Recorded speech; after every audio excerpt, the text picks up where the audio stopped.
The cruelest thing about being invisible is that people stop pretending to be kind. The laughter hit me before I even reached table 12. Sharp, bright, effortless. The kind of laughter that made other people turn their heads just long enough to make sure they weren't the target. I kept my eyes down and balanced the silver tray against my shoulder as I crossed the ballroom of the Grand Regency Hotel. Crystal chandeliers scattered golden light across the marble floor. A string quartet played somewhere near the stage. The scent of expensive perfume and fresh roses hung in the air. Everything about the room screamed wealth. Everything except me.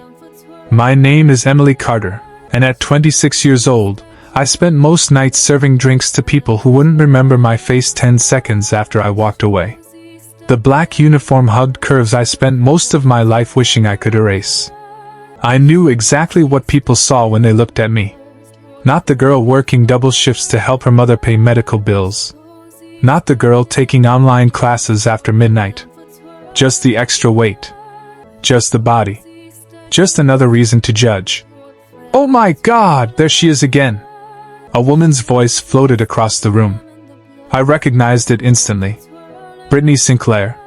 The daughter of some real estate billionaire. Her social media account had more followers than my hometown had residents. I slowed my steps. Not enough to be obvious. Just enough to hear. "Seriously, who hired her?" another woman asked. "Every luxury event has one thing that ruins the atmosphere." Their table erupted with laughter. My fingers tightened around the tray. "Keep walking, Emily. Just keep walking." I'd learned that lesson years ago. In middle school. In high school. In every fitting room I'd ever entered. People only enjoyed cruelty when they knew you heard it. I reached another table and began setting down champagne flutes. My hands stayed steady. Years of practice. Years of pretending things didn't hurt. "Excuse me." A guest smiled politely and accepted a glass. I smiled back. Professional. Calm. Invisible. That's when I noticed the phones. Brittany and her friends weren't just laughing anymore. They were taking pictures. One of them tilted her screen toward the others. Another covered her mouth while giggling. My stomach dropped. I knew that look. I had seen it before. A photo. A caption. A joke. Something designed to make strangers laugh at someone they didn't know. Heat crawled into my face. I wanted to disappear. Instead, I continued serving drinks. The ballroom felt larger than before. Brighter. Louder. Every laugh sounded directed at me. Every glance felt heavier. "Emily." My manager appeared beside me. "Table 12 needs another bottle of champagne." I forced a smile. "Got it." As I turned toward the service station, my reflection flashed across one of the mirrored walls. Blonde hair pulled into a neat bun. Blue eyes tired from too little sleep. Shoulders slightly rounded from years of trying to make myself smaller. I looked away immediately. A notification sound echoed from somewhere nearby. Then another. Then 3 more. Brittany's table exploded into laughter again. One of the women held up her phone. Even from across the room, I could read the words on the screen. "The fat waitress." More laughter followed. My chest tightened so hard I struggled to breathe. Nobody stopped them. Nobody told them to delete it. Nobody cared. Because people like Brittany belonged here. People like me carried the trays. I grabbed the champagne bottle and headed toward the ballroom entrance, fighting the sting behind my eyes. Then the massive glass doors at the front of the hotel slowly opened. Cold night air drifted inside. Conversation softened. Heads turned. And for the first time all evening, the laughter stopped.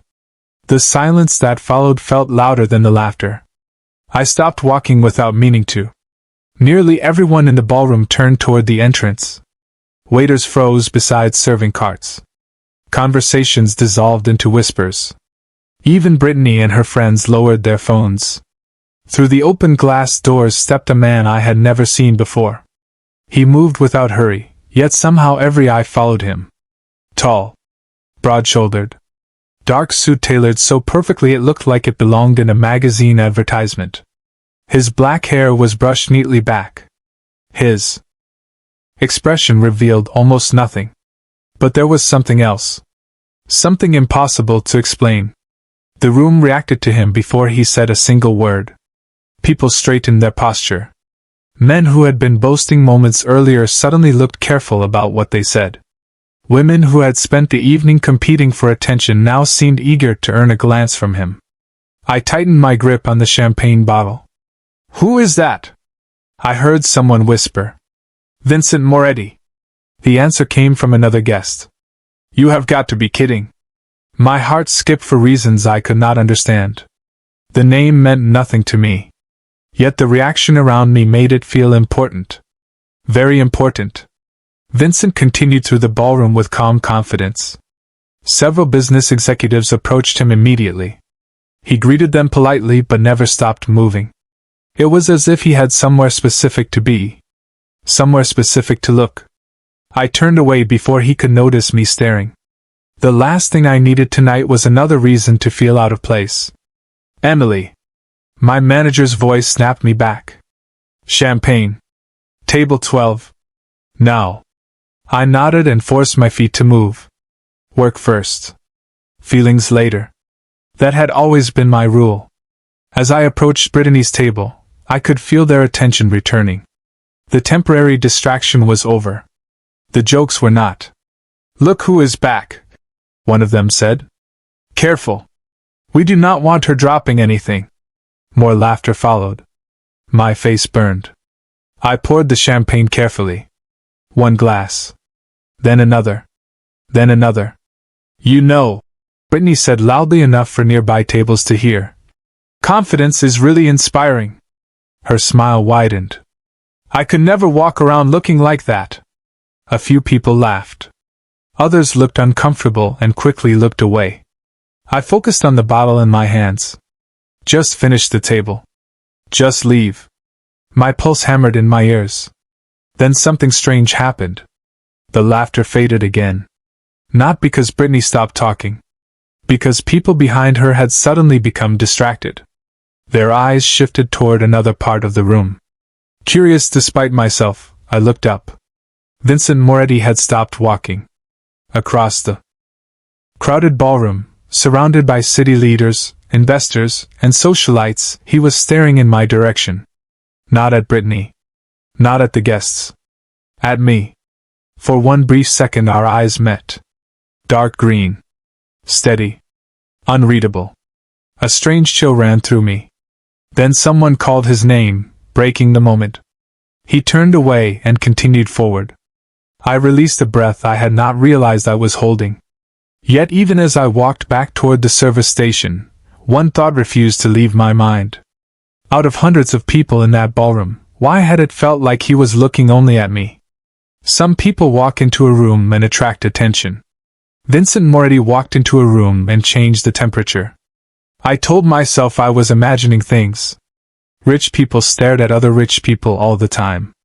Men like him did not notice women like me. That was the logical explanation. Unfortunately, logic was becoming harder to hold on to with every passing minute. I returned to the service station and set down the empty champagne bottle. My hands should have been busy. My mind should have been focused on work. Instead, I kept remembering that brief moment across the ballroom. The way his eyes had locked onto mine. Not curious. Not amused. Not dismissive. Just focused. Like he recognized something. "Earth to Emily." My coworker Sarah nudged my shoulder. "You okay?" I forced a smile. "Fine." She raised an eyebrow. "You do not look fine." Before I could answer, another notification sound echoed from nearby. Then another. Then several more. My stomach tightened immediately. I already knew what it meant. Brittany and her friends were still posting. Still laughing. Still finding entertainment in someone else's embarrassment. Sarah followed my gaze toward their table and frowned. "Ignore them." Easy advice. Hard reality. Ignoring strangers was simple. Ignoring an entire room watching strangers laugh at you was something else entirely. I picked up a fresh tray and headed back into the ballroom. The music continued. Crystal glasses clinked. Expensive shoes crossed polished marble floors. Life moved forward as if nothing was wrong. But every time I passed a guest, I wondered if they had seen the picture. Every smile felt suspicious. Every glance lingered too long. Near the center of the ballroom, a group of executives stood speaking with Vincent. They laughed at something he said. He smiled politely. The expression never fully reached his eyes. There was a distance to him. A quietness that felt unusual in a room full of people desperate to be noticed. As I passed carrying drinks, I heard fragments of conversation. Real estate. Investments. Charity foundations. Millions of dollars discussed as casually as grocery lists. Vincent listened more than he spoke.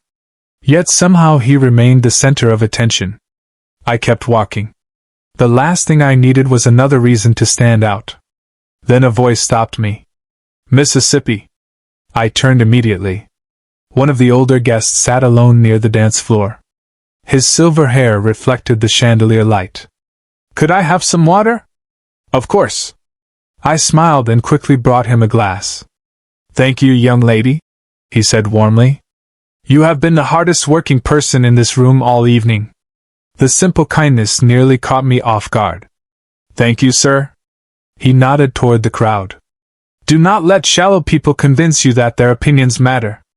My chest tightened unexpectedly. Before I could respond, someone called his name from another table. He smiled and left. I stood there for a second longer than necessary. Then I felt it again. That strange sensation of being watched. Slowly, I looked across the ballroom. Vincent was standing 30 feet away. Surrounded by powerful people. Engaged in conversation. Yet somehow his attention had drifted in my direction once more. This time the feeling was impossible to ignore. Because when the older gentleman walked away, Vincent's gaze followed him briefly before returning to me. And for the first time all night, I realized something unsettling. He was not accidentally noticing me. He was deliberately paying attention. Humiliation has a sound. It is not loud at first. It starts as a whisper. A giggle. A comment spoken just softly enough to give everyone permission to pretend they did not hear it. By the time I realized what Brittany was planning, it was already too late.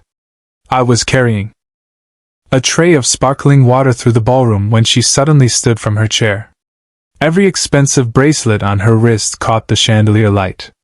Every eye nearby seemed drawn toward her automatically. Brittany loved attention the way flowers loved sunlight. Everyone, she announced with a bright smile. I think we should appreciate the staff tonight. They work so hard. Several guests looked confused. Others politely clapped. I immediately felt nervous. There was something in her expression that reminded me of a cat watching a trapped bird. Especially this one. Her manicured finger pointed directly at me. My stomach dropped. The room did not go silent, but conversations nearby slowed. Enough people turned to look that heat rushed into my face. Brittany, one of her friends said through a laugh. Stop. She was not trying to stop her. She was encouraging her. Everyone knew it. What? Brittany asked innocently. I am being nice. More laughter followed. I wanted to walk away. I should have walked away. Instead, I froze. Years of being embarrassed in public had taught me something strange. Sometimes your body stops listening when you are overwhelmed. Come here for a second, Brittany said. We just want to ask you something. My pulse hammered in my ears. Slowly I approached. Professional. Calm. That was the goal. Can I help you? I asked. Brittany smiled sweetly. Absolutely. We are having a debate. Her friends were already trying not to laugh. How many desserts do you think you could carry at once? The table exploded with amusement. A few nearby guests looked away uncomfortably. Others pretended not to hear. My face burned. Excuse me? Brittany tilted her head. Oh, come on. We are just joking. Another woman lifted her phone. Maybe she samples all of them before serving them. More laughter. I heard someone gasp softly. The comment should not have hurt. I had heard worse. But something about the room made it different. Maybe it was the expensive dresses. Maybe it was the audience. Maybe it was the fact that part of me had almost forgotten what this felt like. Almost. I have work to do, I said quietly. Of course you do, Brittany replied. That is probably for the best. I turned to leave. Then a hand bumped the edge of my tray. It happened quickly. A glass tipped sideways. Cold, sparkling water splashed across the front of my uniform. Tiny droplets glittered beneath the chandelier light. The table erupted with laughter. My breath caught. Water dripped from my sleeves. My shoes. My apron. Oops, Brittany said without sounding sorry at all. For one terrible second, nobody moved. Nobody spoke. Nobody helped. Then I noticed something unexpected. The laughter was fading. Not because Brittany had stopped. Because people were suddenly looking past her. And when I followed their gaze, I saw Vincent Moretti standing only a few feet away, his expression completely unreadable as he looked directly at me. There is a moment when embarrassment becomes exhaustion. I reached that moment the second I saw Vincent standing there. Not because he had witnessed what happened. Because everyone had.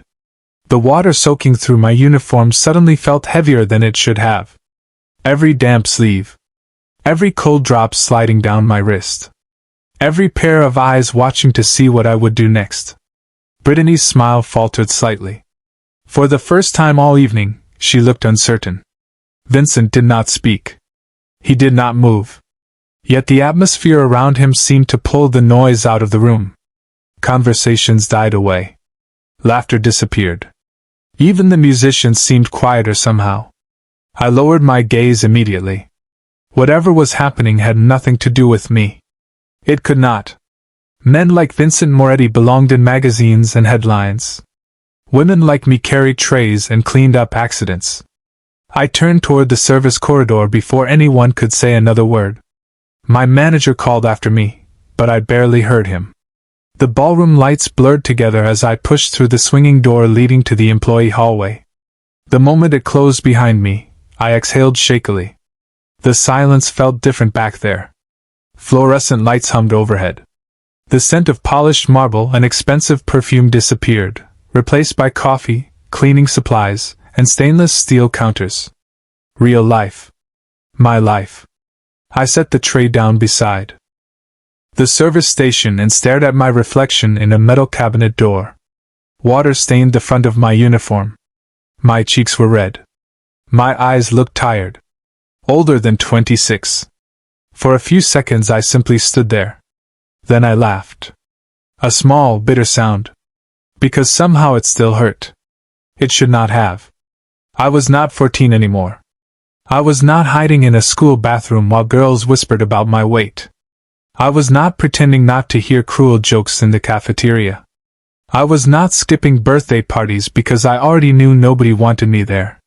Yet standing in that ballroom had felt exactly the same. The years disappeared. The confidence disappeared. All it took was one table of smiling women. One camera phone. One public joke. My throat tightened unexpectedly. I hated that. More than Brittany. More than the laughter. I hated that part of me still cared. Sarah appeared beside me carrying a stack of plates. She stopped immediately. Emily. I quickly looked away. I am fine. No, you are not. Her voice softened. You want 5 minutes? I nodded before I could stop myself. Sarah squeezed my shoulder and left without another word. I leaned against the counter and closed my eyes. 5 minutes. That was all I needed. 5 minutes to pull myself together. 5 minutes to remember who I was outside other people's opinions. Slowly, my breathing steadied. The sting behind my eyes faded. I straightened my shoulders. Tomorrow the internet would find a new joke. Next week Brittany would move on to another target. Tonight would end. Life would continue. I opened my eyes and reached for a clean apron. Then I heard footsteps approaching from the hallway. Slow. Measured. Confident. Not a rushing employee. Not hotel staff. Something in the sound made me look up. And when I did, my heart stopped for a completely different reason. Vincent Moretti had somehow found his way behind the ballroom doors. The last person I expected to see standing in an employee hallway was Vincent Moretti. For a second I honestly wondered if exhaustion had finally caught up with me. He looked completely out of place among metal carts, storage shelves, and industrial coffee machines. Yet, somehow the narrow hallway seemed to belong to him the moment he stepped into it. I straightened immediately. "Sir, this area is for staff." The words sounded ridiculous the moment they left my mouth. His gaze remained steady. Not intimidating. Not cold. Just focused. "I know." His voice was calm and unexpectedly warm. "I wanted to speak with you." My heart skipped. "Why?" The question escaped before I could stop it. A faint smile touched one corner of his mouth. Direct. "I appreciate that." I folded my arms across my damp apron. "I am serious." "So am I."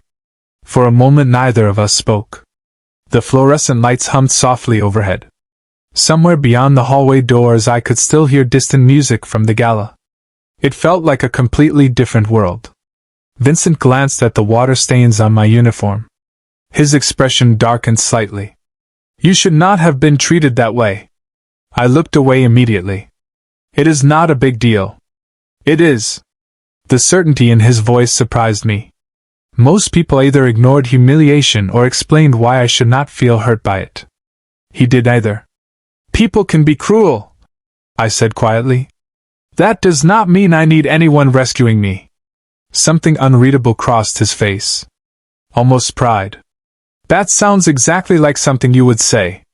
My eyes narrowed. "What does that mean?" Instead of answering immediately, he studied me as though comparing the woman standing before him to a memory only he could see. The silence stretched longer than it should have. Then he asked a question that made no sense. 5 years ago, were you volunteering at St. Anne's Community Center?" I blinked. "What?" "St. Anne's. Downtown. Summer outreach program." My pulse quickened unexpectedly. "Yes." His gaze never left mine. "You remember it?" Of course I remember it. That summer had changed my life. I had spent weekends helping distribute meals and supplies to struggling families. "Why are you asking?" For the first time all evening, Vincent looked almost relieved. As though he had finally found confirmation of something important. "Because I have been trying to find you ever since." The hallway suddenly felt smaller. "Find me?" He nodded. One afternoon there was a charity fundraiser across the street. A transportation strike caused delays. Hundreds of guests were frustrated, including one man who was far more concerned with his schedule than everyone around him. Confusion gave way to recognition. A faint memory surfaced. A man in an expensive suit standing alone in the heat. Looking exhausted. Looking overwhelmed. I had handed him a bottle of water and part of my lunch because he had skipped eating all day. My breath caught. "That was you?" Vincent smiled fully for the first time. It transformed his entire face. "That was me." I stared at him in disbelief. "You cannot possibly remember something like that after 5 years." "I remember everything about that day." His voice softened. "Especially the woman who treated me like a person when nobody else did." And suddenly I understood why he had been watching me all night. Some memories fade. Others wait quietly for the exact moment you need them. I stared at Vincent, trying to reconcile the man standing in front of me with the exhausted stranger I vaguely remembered from 5 years ago. Back then he had looked tired. Human. Almost lost. Tonight he looked like someone the entire city stepped aside for. "You searched for me because I gave you a bottle of water?" I asked. Even saying it out loud sounded ridiculous. Vincent's smile softened. "It was never about the water." I did not know what to say to that. The hallway suddenly felt too small for the conversation. Too quiet. Too personal. Before either of us could speak again, a hotel employee rushed around the corner. The young man nearly stopped in his tracks when he recognized Vincent. "Sir," he said nervously, "the board members are asking for you." Vincent barely glanced toward him. "I will be there shortly." The employee nodded and disappeared almost immediately. Silence returned. I looked down at my damp apron. "You should probably go." "Probably." Yet he did not move. Neither did I. Somewhere beyond the ballroom doors, applause erupted. The gala was continuing without us. Emily. The way he said my name felt strangely familiar. Like he had practiced it. What happened out there tonight should not have happened. I sighed. You keep saying that. Because it is true. People make fun of people every day. That does not make it acceptable. His calm certainty made something tighten in my chest.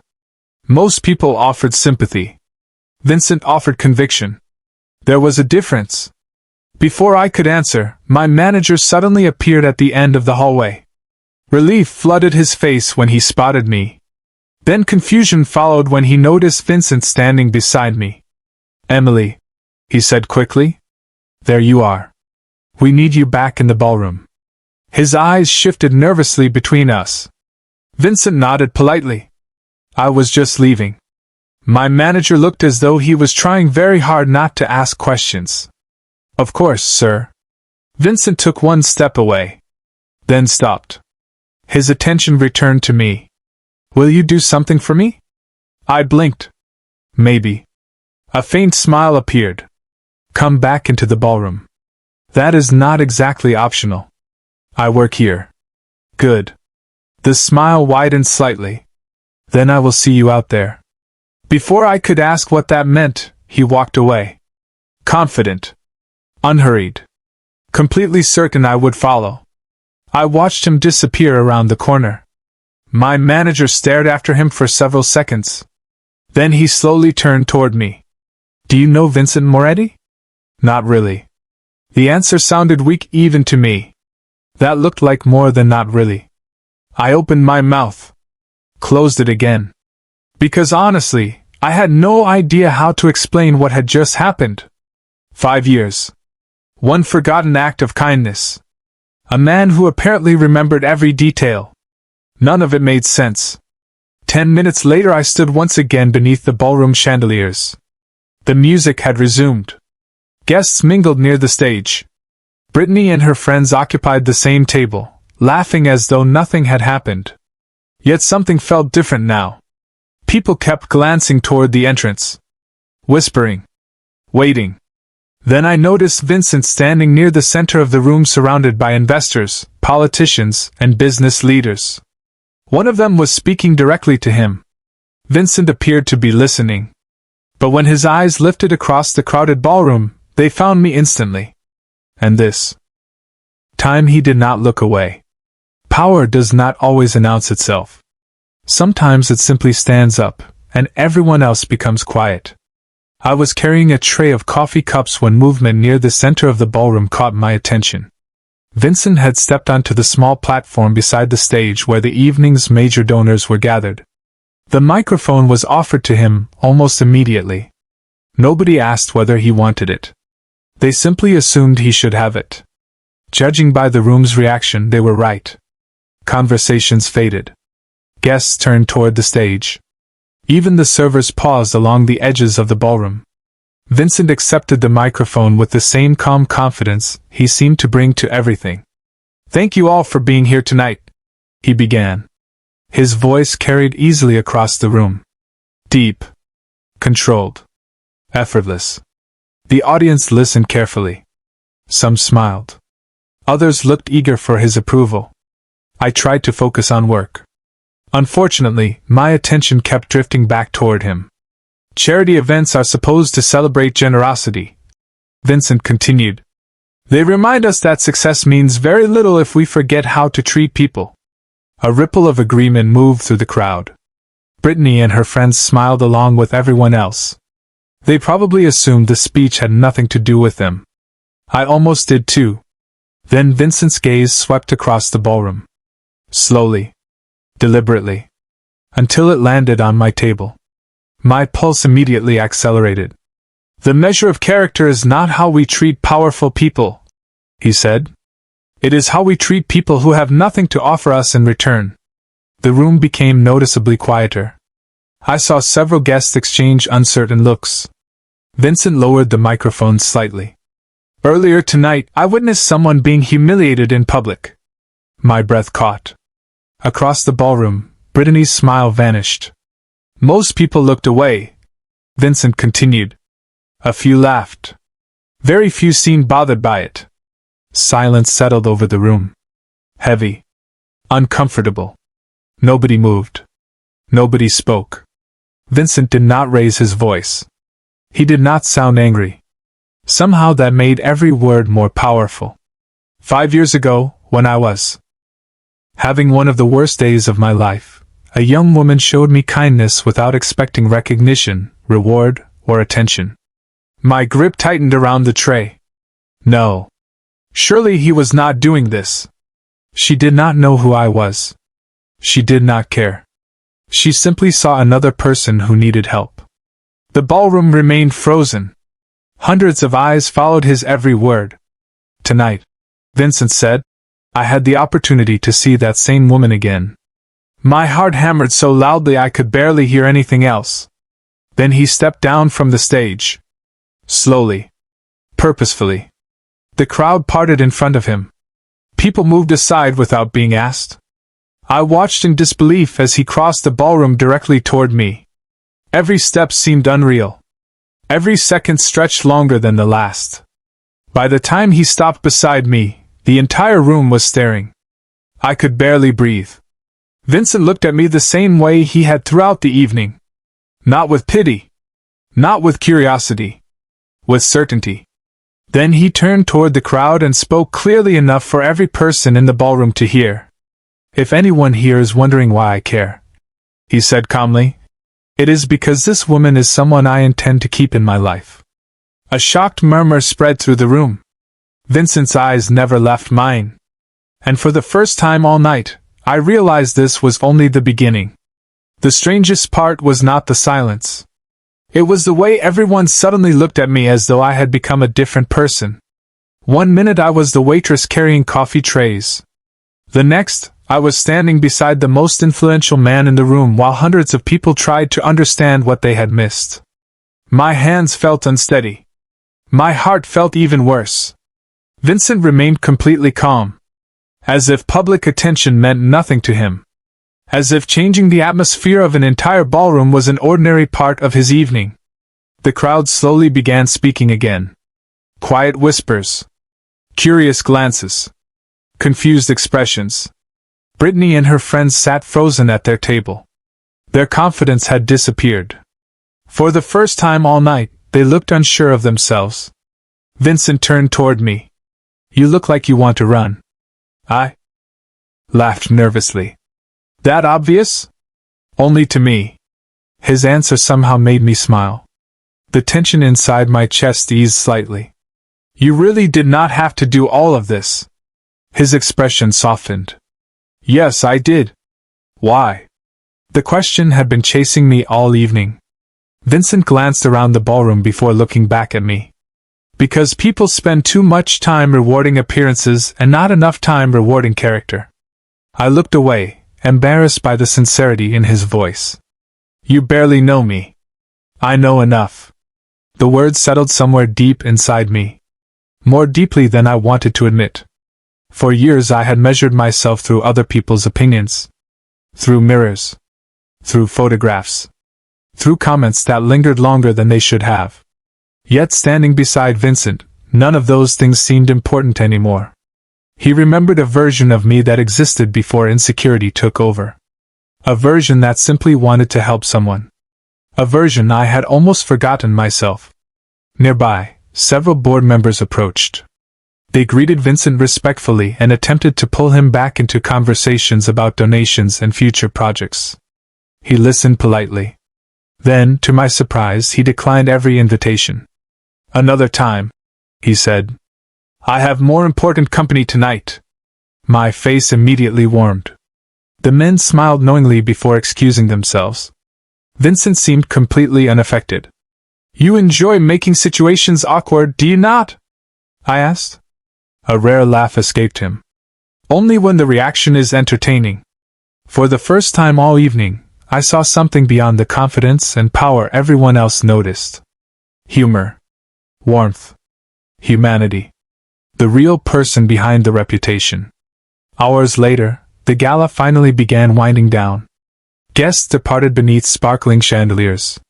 Staff started clearing tables. The excitement slowly faded into exhaustion. I stood near the entrance preparing to leave when Vincent appeared beside me once more. Outside, city lights reflected across the rain-dark streets. Emily. I turned toward him. Yes?